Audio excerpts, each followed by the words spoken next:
Assalamu alaikum everyone. I am a final year medical student in Bangladesh and today I'm gonna share the most horrific incident of my medical life. And no, it's not about ragging, it's the postmortem story. I wasn't mentally prepared क्योंकि हम लोगों को नहीं पता था कि उस दिन हमें पोस्टमार्टम दिखाने ले जाएंगे. Like any other regular day, I attended the classes and came back to hostel. तभी हमारे हेड ऑफ द डिपार्टमेंट से मैसेज आया कि the bodies have arrived, 2 new cases, and we have to go and witness the autopsy. फटाफट ready हो गए. The first feeling was obviously the adrenaline rush. बहुत ज़्यादा एक्साइटेड थे कि कुछ नया एक्सपीरियंस होगा. और हम लोगों ने ऑलरेडी फर्स्ट ईयर में देख लिया है कैडेवर, तो ज़्यादा टेंशन में नहीं थे. But let me tell you, cadaver और फ्रेशली डेड बॉडी दोनों में बहुत ज़्यादा डिफरेंस होता है. Cadaver preserved in formalin over years, कुछ पता नहीं चलता. लेकिन ये एक जिंदा इंसान, बस 2-4 घंटे हुए हैं मरे हुए, तो इट्स हॉरिफिक. मैं और मेरी फ्रेंड हम लोग गए government medical college and it was like a shady place of the back of the college जहाँ पे पोस्टमार्टम रूम था. मैं आउट ऑफ एक्साइटमेंट जाके सामने बैठ गई. It still haunts me. There was this pungent smell. Meat जब सड़ जाता है तो उसका एक इतना ऑफेंसिव स्मेल, तो वो स्मेल था. And I lost my mind. मैं मतलब हिल गई थी उस मोमेंट में बस स्मेल से. अभी तक बॉडी अनकवर्ड भी नहीं. एक फीमेल थी और एक मेल था. फर्स्ट बॉडी को हमारे सामने लेटाया गया. वहाँ पे एक डॉक्टर और 2 वर्कर्स थे. डॉक्टर ऑब्वियसली उन चीज़ों में हाथ नहीं लगाता. उसका काम है सिर्फ अपने नॉलेज से ऑब्जर्व करके बताना कि ये डेथ किस टाइप का डेथ है. तो the first body was of a female, 45 years old. Her name was Lucky Begum and she committed suicide. At that moment I really understood कि पेशेंट के फैमिली को क्यों नहीं अलाउ किया जाता है पोस्टमार्टम में. Clothes were removed.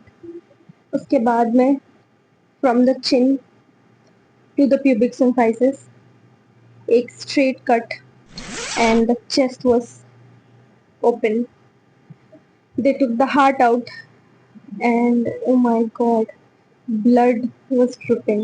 अभी तक मैंने बहुत बार अपने हाथ में हार्ट, लंग्स, दूसरे ऑर्गन्स लिए, but that was something so different. Blood was dripping. It was, oh my god, I can't explain in words. तो हार्ट प्रिजर्व करते हैं, उसके बाद में लंग्स का एक पार्ट प्रिजर्व करते हैं. They took out the kidney. Sir हमें एक एक ऑर्गन करके दिखा रहे थे कि इसमें से क्या प्रिजर्व करना है. तुम लोग किडनी में से क्या प्रिजर्व करोगे. किडनी का हाफ, स्टमक, उसके बाद में हार्ट, लंग्स, और विद इन सेकेंड्स सीव कर दिए वापस पूरी body. From here it gets more scary. Skull में, हेड में एक इंसेशन देते हैं. They remove the skin. उसके बाद में with the help of a hammer skull bones को फोड़ा जाता है और खोला जाता है. उसके अंदर से ब्रेन को निकाला जाता है and they preserve the brain, और वापस से वो बोन वैसे प्लेस करके सू कर दिया जाता है. I can still here the bangs on my head. और वो इतना स्केरी था वो पार्ट.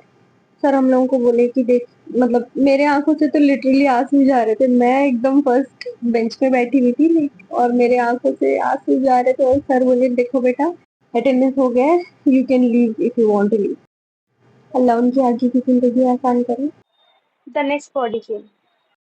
जब उनका पोस्टमार्टम कंप्लीट हुआ तो सर ने हमें बताया कि शी कंज्यूम्ड ओपीसी. बहुत ही कॉमन पॉइजन है सुसाइड के लिए. और रीज़न था कि हस्बैंड बहुत मारता था. उनके सर पे बहुत सारे चोट के निशान थे. वो पोस्टमार्टम खत्म हुआ, उसके बाद और एक बॉडी थी रोड ट्रैफिक एक्सीडेंट का, सेकेंड बॉडी अनकवर किए, full mutilated body found in front of the train in a railway track. तो पैर नहीं है, हाथ नहीं है, बहुत ज़्यादा स्केरी था वो। मैंने वो पोस्टमार्टम नहीं देखा। I left the room then and there.